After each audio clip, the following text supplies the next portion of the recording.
Imagine చేసుకోండి, మీరు night పడుకునున్నారు. ఎప్పటికో కొద్దిసేపటికి మీకు స్పృహ వచ్చింది. కానీ కదలలేకపోతున్నారు, మాట్లాడలేకపోతున్నారు, చూడలేకపోతున్నారు. ఎంత ట్రై చేసినా కదలలేకపోతున్నారు. ఎంత గట్టిగా అరుద్దామని చూసినా చిన్న సౌండ్ కూడా బయటికి రావట్లేదు. కానీ మీరు స్పృహలోనే ఉన్నారు. మీ చుట్టూరు ఏం జరుగుతుందో మీకు తెలుస్తుంది.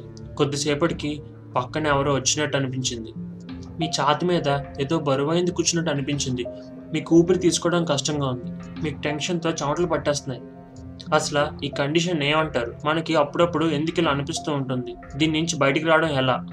ఇవన్నీ ఈరోజు నేను ఈ వీడియోలో ఎక్స్ప్లెయిన్ చేస్తాను. అన్నిటికన్నా ముందు మా ఛానల్ సబ్స్క్రైబ్ చేయడం మర్చిపోకండి. Welcome to our channel.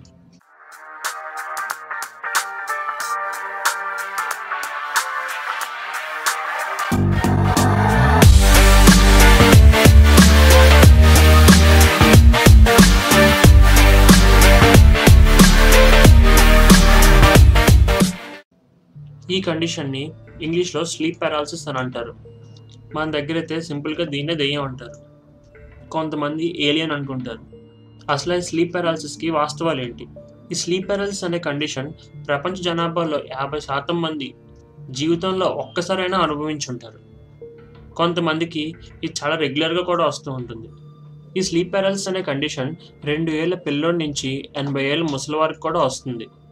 ఈ స్లీప్ పారాలిసిస్ అనేది మనుషులకు ఎందుకు వస్తుందన్న విషయం సైంటిస్టులు కూడా ఎగ్జాక్ట్గా తెలియదు. కాకపోతే వీటి మీద చాలా థియరీస్ ఉన్నాయి.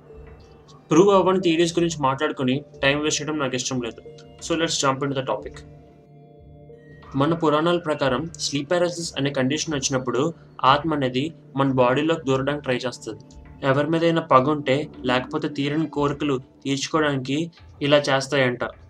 ఇంకా నగ్నంగా పడుకున్న వాళ్ళ మీద, తక్కువ బట్టలు వేసుకుని పడుకున్న వాళ్ళ మీద దూరడానికి ట్రై చేస్తాయంట.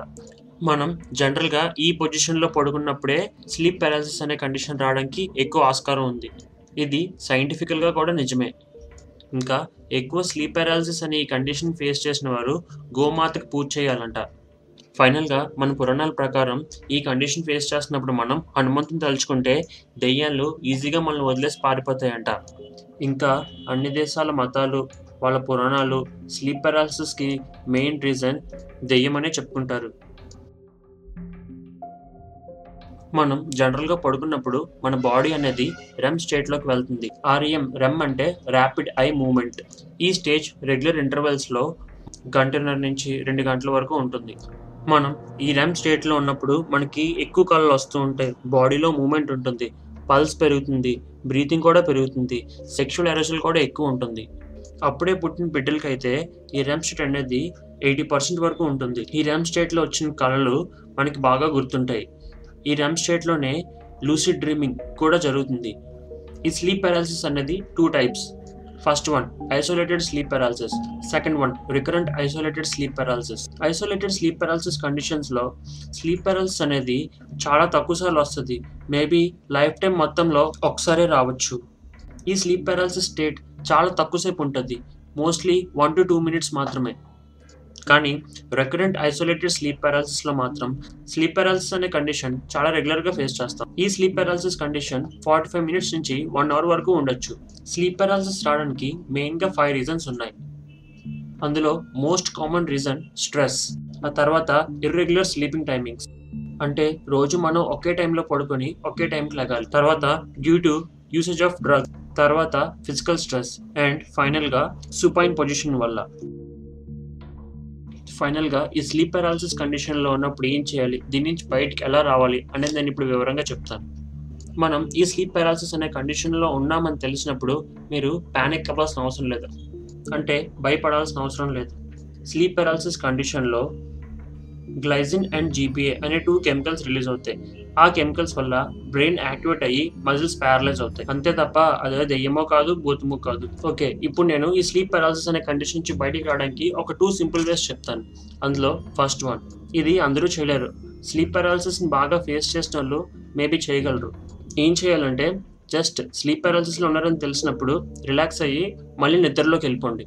ఇది ఎందుకు అందరూ చేయలేరని చెప్తున్నానంటే స్లీప్ పారాలిసిస్ కొత్తగా ఎక్స్పీరియన్స్ చేస్తున్న వాళ్ళకి చాలా భయం ఉంటుంది. ఆ భయంలో నిద్ర పట్టదు. ఇప్పుడు సెకండ్ వన్, మన బాడీలో అన్నిటికన్నా మనం ఈజీగా మూవ్ చేయగలిగిన పార్ట్స్ ఫింగర్ టిప్స్.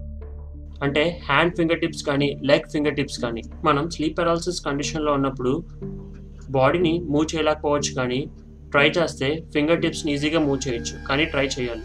స్టార్టింగ్లో కష్టంగానే ఉంటుంది, కానీ ట్రై చేయక తప్పదు. మీకు ఎప్పుడైతే ఆ ఫింగర్లో సెన్సేషన్ తెలిసిందో అలా ఫింగర్ నుంచి హ్యాండ్కి, హ్యాండ్ నుంచి టోటల్ ఆర్మ్కి ఆ మూమెంట్ అనేది ఇస్తారు. అలా టోటల్ బాడీని మూవ్ చేయొచ్చు. దీని నుంచి బయటికి రావచ్చు. మనం బాగా గుర్తుపెట్టుకోవాల్సింది ఏంటంటే భయపడాల్సిన అవసరం లేదు. Just try to move your finger tips, అంతే. That's all for today guys. Hope you enjoyed the video. మీలో కూడా 50% మందికి ఖచ్చితంగా ఇలాంటి ఎక్స్పీరియన్స్ ఒకటి అయ్యి ఉంటుంది. Please comment about that. Tell me pretty lies, look me in the face, tell me that you love me, even if it's fake.